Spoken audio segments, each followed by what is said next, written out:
everybody, surprise! It's us again! And we're wearing the same clothes in like every video! It's Dorothy's Bornak and Sophia Petrillo. Maybe I should point... I don't even get the reference. Maybe I should point out, Russ does not live in Austin like I do. So he comes down here every 2-3 months or whenever he's got the time. So the reason you're seeing us wear the exact same clothes in all these videos is because when he does come down, we create a lot of content. So what you're telling me is next time wardrobe change. Typically, if I record a lot of vlogs in a day, I switch out shirts. Oh, okay. But neither one of us has. The secret. Now you'll never know if I've recorded multiple in a day or all in one day. But that's the reason why there's been a flux, just a flood of me and Russ talking about video games. Is we created a lot of content on his last trip here, which is now. I'm talking about the past in the future, which is the present. Wow. Wow. Science. So Russ wanted to do this vlog. Russ wanted to discuss our top 5 RPG games. It's kind of a loose 5. I think we can both agree our number 1 is definitely our number 1. Right. But 2, 3, 4, and 5. Well, I sprung this on you, so yeah, I haven't had time to sit down and actually like figure out exactly in what order. So it is going to be my top 5, but I don't know. No, I was thinking if a hyperdimension needed to be on there, and it doesn't. So this was a bad idea. No. So 4 through 5, at least for me, aren't strictly necessarily in order because I haven't had time to plan it out. Am I going to vomit at the end of your top 5? No. Okay. We'll go back and forth. We'll do 5, 5, 4, 4, 3, 3, 2, 2, 1, 1. Especially since I'm fairly certain our number 1 is going to be the same. So, do you want to go first or shall I? You go. Okay. The number 5 for me is going to be Chrono Trigger. Okay. I love Chrono Trigger. It's a great story, great characters, all sorts of little hidden details, which I always appreciate in a game. I like a game that has hidden side quests and stuff because it makes me feel like there's a reason to play it again, even if I find them all. One of the characters is optional. You can play the story a different way. Multiple endings. Basically, this is a game that you can play over and over and over again and without treading the same ground. You can. Can I say a spoiler? Sure. The game's been out long enough. Well, okay. Moratorium on spoilers. You can complete the game without the main character. Yes. It's not easy to do, but you can do it. You can do it, yeah. You can complete the game with only the main character. You can. Mm-hmm.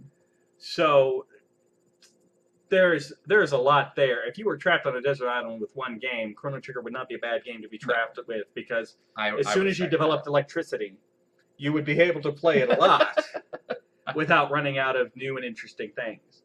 Okay, so what is your number 5? Well, you don't know what I'm going to talk about. Okay.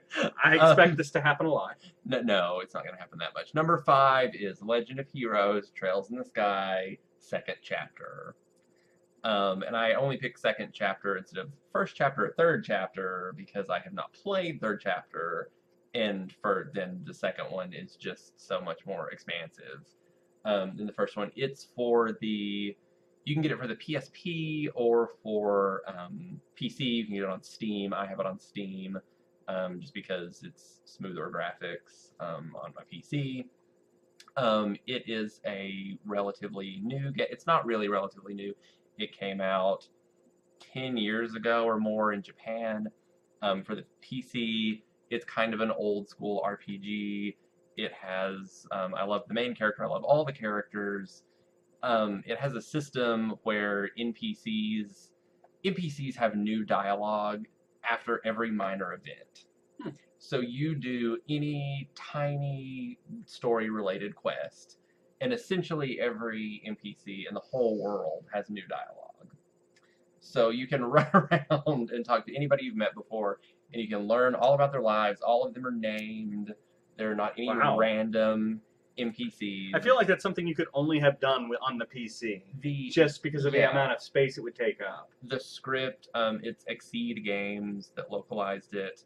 And they posted a long time ago. They posted a picture on their Twitter or Instagram or something of the script that they got from Japan for the original game, and it's like, I mean, it's like an encyclopedia. It's like huge. It's like War and Peace or something. That's why it took them so long to bring it over. If you maybe go to their website or something, there's a really interesting blog about everything that it took to bring it over. Anyway, the characters have, I know in our Persona video we talked about how much personality those characters have and how we really feel like we know those characters, and I feel that way about the Legend of Heroes. All the Legend of Heroes games that I've played, I feel that way about the characters. Well, at a certain point, we will be doing Legends of Heroes on Home on the RNG as soon as we have the technology in place to capture footage for it and music. So, and it reminds me of the gameplay, the combat and things remind me of old school games. So for number 4, I've got Final Fantasy V. I'm going to try and keep it brief since we've talked about it a great deal. I love the job system, and I like the ability to hold on to previous skills into new jobs. So I feel like every time you play, you can turn any character into any combination of skills. You can really craft your party to be exactly what you're looking for. I find the story to be very comfortable. It's not a daring, brave story. It's a fairly simplistic story, although it has a couple of little twists and turns. I find it to be a comfortable story. There is one thing I find interesting. The story of 4 is, so dark and light have to be in balance. When one becomes too powerful, 4 warriors of the opposing force come up to balance the scales. So in this case, the 4 warriors of light come to fight back the darkness. The story actually refers to, in the past, occasionally, when the light has been too powerful, 4 warriors of darkness come forth to make the balance. They reference that. I'd like to play that story, too. I think that would be really neat for an RPG to be evil characters, but you're not really evil. You're just trying to balance out nature. And you win. You can play the Final Fantasy Warriors of Light and Darkness for iOS. I think that's what it's called. I don't remember. Anyway, Final Fantasy V. I like the characters. Love the job class system. I like the main character. I like Butts because he's really just like a fun-loving guy. Don't you mean Bart's? Well, Butts. Butts. It's Butts. And he had a pet chocobo. So, anyway. Vocal. Yep. My number 4 is also a Final Fantasy. Final Fantasy IX, which again I won't spend a long time on because it's in our Final Fantasy video. Trilogy. Our Final Fantasy review trilogy. Right, our trilogy. So I like Final Fantasy IX is my favorite. Nobody liked the third one. And it's number 4 on my list of top 5 for all the reasons I explained in that video. It's the last Final Fantasy that was really fantasy, and I think it took the concepts and things in 4 and 5 and all of the other ones that really were fantasy, and it's the ultimate form of the actual Final Fantasy, and not Final Fantasy, not Final Dystopian Future or like Final Steampunk. Final Steampunk or Final whatever 13 was. So it's a good question. Number 3 is the newest game on my list by a wide margin. It's, if you say Hyperdimension Neptunia, as much as I enjoy those, they don't get in the top 5. But it is a newer game by a wide margin compared to all the other ones. And I'm glad, because it means that my like of all these other games on my list aren't just nostalgia, because this game is up there and it's right amongst them, slugging it out. It is Persona 4. Oh, I love Persona 4. I've only really experienced it in the last year, but I love, we talked about it, I love the characters, I like the gameplay style, I like the art style, I like the music. The music sticks with me from the Persona series. I feel like I never played the second Persona, but I feel like if you were just to pull a game from the soundtrack of that, and play it in a mix, I could tell you which one was from the Persona series. It has a very identifiable style to the music. The whole series does. And I'm not really a music guy, but I like the music. Again, the characters feel like friends of mine, mm-hmm. which is a great a great thing for any story to accomplish in any medium. Yeah. So I agree. Again, it's a newer entry, so I feel it makes me feel better about the rest of my list being older games. Go ahead.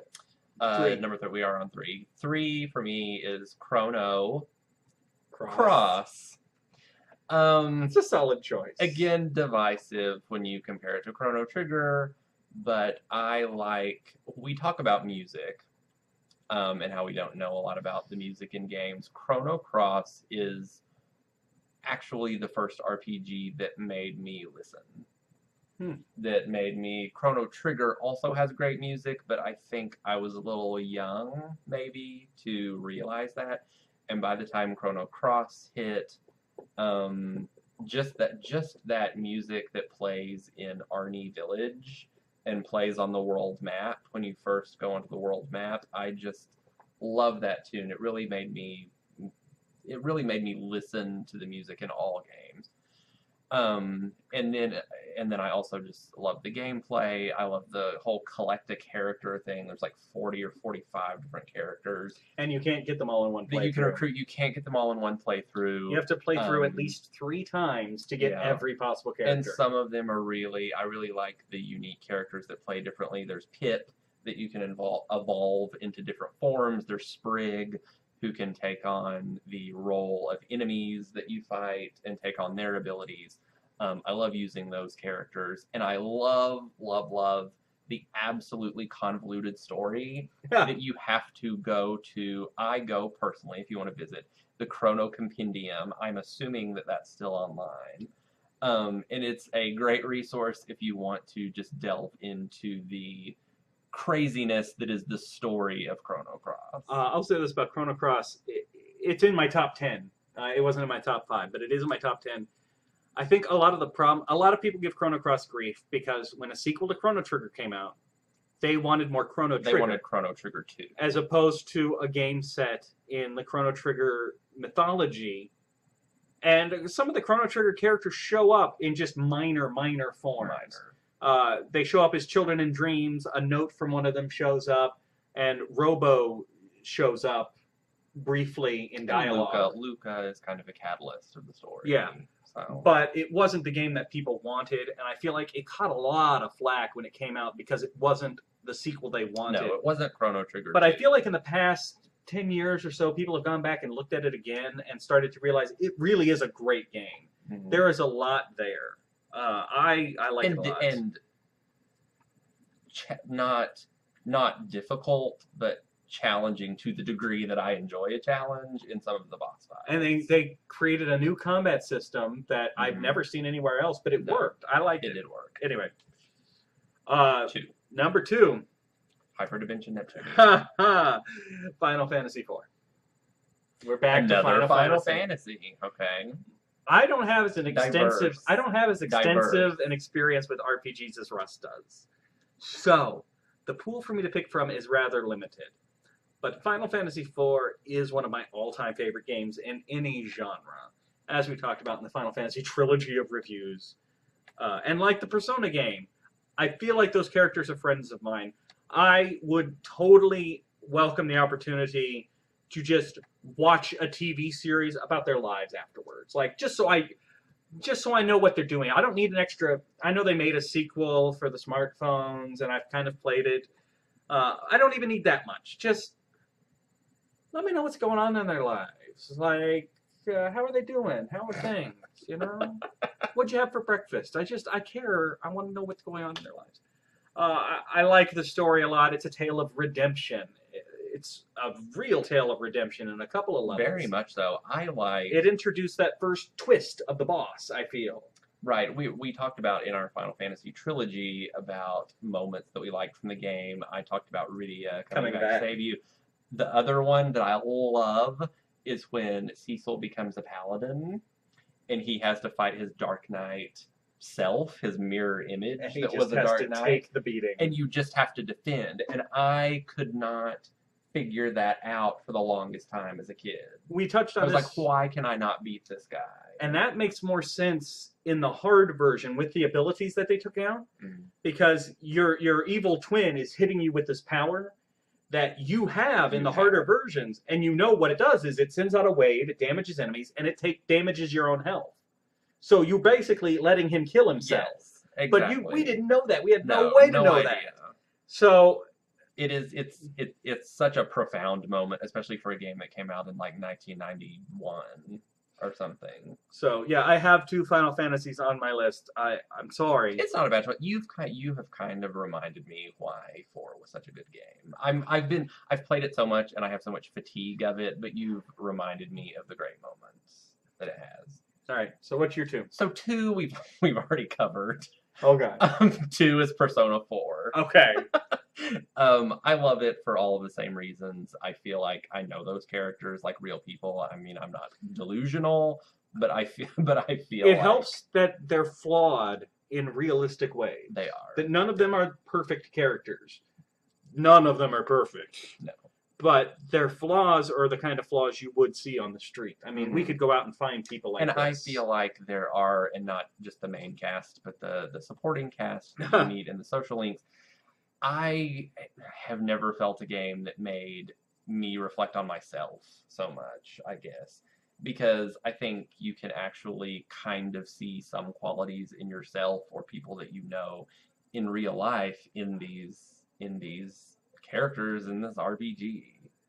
And it's funny to me, earlier off camera in a personal discussion, Russ, the princess, and I were discussing complexities of human relations and friendships and all that.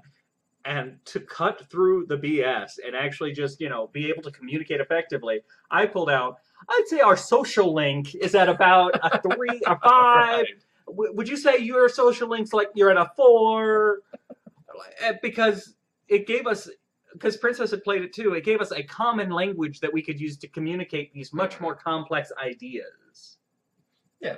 So Persona 4, I could take to a desert island and play over and over again. All right. So I feel no, I'm sorry. I agree with you. Persona 4 is great. Yeah. So we're coming to number 1, and I feel like we might as well say it at the same time. So you're gonna be so mad if it's not what you think it is. It can't not be what I think it is. So mad. 1, 2, 3. Earthbound. Right? It's the game that brought us together. It's a game that started a friendship. Started a 15-year friendship. No other game can compete with that. So I had a fairly happy childhood, all things considered. Me too. And for me, somehow Earthbound became a little time capsule of that childhood. So in addition to it being a solid game, solid mechanics, fun story, quirky sense of humor, I can't play the game or hear any of the music without getting just a taste of that happy childhood. Somehow, my entire joy of being a child growing up just became part with this game. Just merged together. Yeah. I agree. I agree. I mean, we'll get into the mechanics in a second. But I hope you don't make me cry because I've told. I guess you all know now. I've cried at video games. And I feel exactly the same way. I feel like Earthbound encapsulates the joy everything that was my youth. I mean, I remember going to the store to buy that game, and it was in the big box. It came in this big box because it came with the player's guide. Because it came with the complete this strategy game guide. And I remember going, and I remember my mom taking me, and I think I had it pre-ordered, if they did pre-orders back then. I'm sure they did. But anyway, I remember going up to the counter and the guy looking at it, and he was just like, okay, what is this? And just being so excited, I don't know. And it was a birthday, I think it was a birthday present, or it was just a present for something. I don't know. You're right. It defines my whole childhood. I did community theater when I was younger. Did a lot of plays. One of the biggest roles I ever got as a little kid was I played Huck Finn in The Adventures of Tom Sawyer. So it was a fairly big part. It was really exciting for me to land that big a part, and it was a really fun role, and it kind of fit me as a kid because I was sort of devil may care, march to the beat of my own drummer as a kid. And every time my parents would come opening night to see me at a show, they'd bring me a present. I got a present, and for playing Huck Finn, I got Earthbound. At the time when I first started playing Earthbound, my best friend Rennie and I were working on building a raft. We were going to go rafting in the lake. So you were kind of Huckleberry Finn. A little bit. Okay. So when we were playing, we opened up Earthbound, and one of the things it asked you to do is name all the characters. Name your favorite food. Okay, well, characters have names. My favorite food's steak. Name your favorite thing. And my friend Rennie and I were sitting there, and we went, you know what? Rafting. So we put that in. And so anytime I play Earthbound now, it's PSI Rafting. The default is Rocking, or Love is another one of them. Games. For me, PSI Rafting is the ultimate attack. So like I said, a lot of good memories attached with just getting it. But it's not just nostalgia. It's not just emotion. The mechanics are great. I like being able to see a fight before you get into it, a random encounter. That way there's a hope to try and avoid them if you're in a rush, you're trying to get somewhere. And the game even uses the amazing mechanic that if you get a jump start on an enemy by attacking it behind, and it's weak enough, you just win. It just defeats the enemy for you. Yeah, it goes, you know what? This fight would be a waste of your time. Here's your one experience point. Go on. Right. After you fight a big boss in an area, enemies are scared of you. They run away from you. Okay, I don't have to fight my way back out of this dungeon. Everybody's running and hiding from me, so I can pick them off and get an advantage. The rolling HP counter. I've never seen that in anything else. Nope. So your health is on the screen. You take a massive hit. It's a hit that you know is going to kill you. And the screen actually shakes and turns red when a hit is going to kill you. Actually, I think it turns red when you're dead. Right, but it shakes extra. There's an extra set. You know when you just took a mortal hit. There's a sound effect and everything. First of all, there's your guts stat. Based on your guts stat, if you're lucky, will protect you. When it gets down to 1 hit point left, even though you're supposed to die, it'll just stop. Based on a percentage of luck and your gut stat. Secondly, monster hits you. Boom! Oh my god, I had 100 hit points and he hit me for 120. If you can kill that enemy before your hit points go all the way down to 0, you win. Whatever your health rolled down to when the combat ended, that's your health. So you still had a chance. You still had a prayer if you took a mortal hit. I've never seen that in any other game. I just like it. Oh, excuse me. I'm going to have to crouch a little bit here. I'm sorry. There's only one comfortable chair, and that's why he's sitting over there. I'm sitting in the world's most uncomfortable chair, which is where I've been making him sit, and my leg just went to sleep as a result. And that did not feel safe to me. I'm terribly sorry. No, otherwise it was going to be you sitting in the uncomfortable chair. Yeah, you're a real dick. One of us had to be uncomfortable, so I'm going to kind of be like here for the rest of the review. Go ahead. I'm terrified. Anyway, no, I was just going to say it was, I love the weird sense of humor. Absolutely. The Beatles references. Oh, look at this. I can actually stand. I got a very odd sense of humor with talking dogs and mice that helped you get out of dungeons, and the guy who made the game is insane. And beautifully so. Urban zombies and a big pile of barf. One of the bosses is just a big pile of barf, and then there are little mini barfs that are his minions. You have to fight new age retro hippies, and an angry businessman, and the cranky lady and the extra cranky lady. What I'm trying to say is it's a very odd sense of humor. I was an odd child. I'm still kind of an odd adult. And I just felt like it was exactly my weird sense of humor. It was a game that just understood what I thought was funny and what I liked. But it also had very touching moments too. Well, it's all about the power of friendship. It is. It's about 4 friends. It's kind of like, I'm a friend you haven't met yet, is one of the lines in there. I know. See, You're going to start crying. I don't think I'm actually going to cry, but it just, I'm a friend you haven't met yet. And I feel like, I'm really not going to cry, and I feel like it was kind of talking about him. It was kind of talking about you. Well, it was the Do you know character what Jeff I'm that was saying It was the right. It was for saying It was like, you were gonna have a friend one day. That was me. I was 12 and I was playing this game and I was enjoying it, and I tried to show my friends this game. And I had good friends, but they didn't understand. They weren't RPG players. So they didn't really understand why I was so fascinated with this game. So 6 or 7 years later, when I start college, I meet this other kid who's just sitting at his computer that playing had the same in class. experience. And that is actually literally what I thought is I'm a friend you haven't met yet. 6 or 7 years ago, there was a friend that I hadn't met yet that would link to me by this game. It was a magical moment for him and I both when he leaned over as I'm playing Earthbound in class. I'm listening to the professor, but I needed something to occupy me. We were amazing students in college. So I'm playing an emulator on my laptop, and this kid I've kind of talked to back and forth a little bit leans over and he goes, "Is that Earthbound? I love that game." And in my head I just went, "Okay, friend for life, done."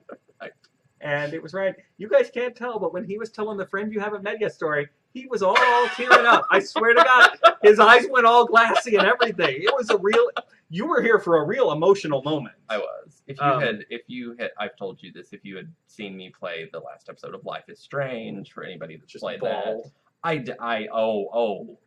that was just waterworks. But anyway, I digress. And then the game rewards you specifically, the man holding the controller. Yeah. Your hopes and prayers for them to succeed saves the day. Mm-hmm. It really, I hate that I'm one of those crazy Earthbound people. Because there's a whole cult now, thanks to Starman.net, just like there's a whole crazy online cult of people who say Earthbound is the greatest video game of all time, more Earthbound, and I'm one of them. And I don't like that. I am fully aware that there are probably better games than Earthbound. There are more challenging games, games with more complex stories, games with more likable characters. In fact, we've listed some of those things in our top 5. But you can't fight childhood. No. You can't fight the memories of happiness. And you can't fight the idea that it could help you find a friend you haven't met yet. Exactly. No other game has done that. So it's a solid game in and of itself. It is. Go out and play it if you haven't. It's a solid game. The graphics throw people off because they're dated. It's a solid game in and of itself. But once you tie in, amazingly, our almost identical emotional attachment to this game, our lives somehow were the same when it came to this game. It's not even a contest. No. So. Not at all. So. This video's gone on for a long time, and Russ needs to go blow his nose and maybe get a tissue. Only if we play Life is Strange. So. I'm a friend you haven't met yet, and now you have. And now I have. PK friend. And your name is Jeff, which is the name of the coolest character. I always wanted to be Ness. Jeff didn't have any PSI powers. Jeff could take any broken machine, turn it into something else. He could use bottle rockets. It's fun. In the story of my life, I'm Ness, the princess is Paula, Russ has always been Jeff, and Gary gets to be Pooh. That's just kind of how I pictured my version of those characters, and it's just funny that one of them's named Jeff and it's not me. It's also interesting Earthbound had a gay character. Tony. Oh, Tony. O-Face Tony. O-Face Tony. Never implicitly stated, but heavily hinted. But he liked Jeff. He liked Jeff a lot. It was just, yes, it was such an amazing game, and it no other game can match the emotional attachment. Yeah, and you can bring logic to the party all you want, but emotion's gonna win, especially when it's this strong and this long. So there's our top 4, and then Earthbound. Right, exactly. It's not and even Persona 4. We both had Persona 4. We both had Persona 4. But Earthbound isn't even a fair match. I mean, Yeah, the other right. games didn't have a chance.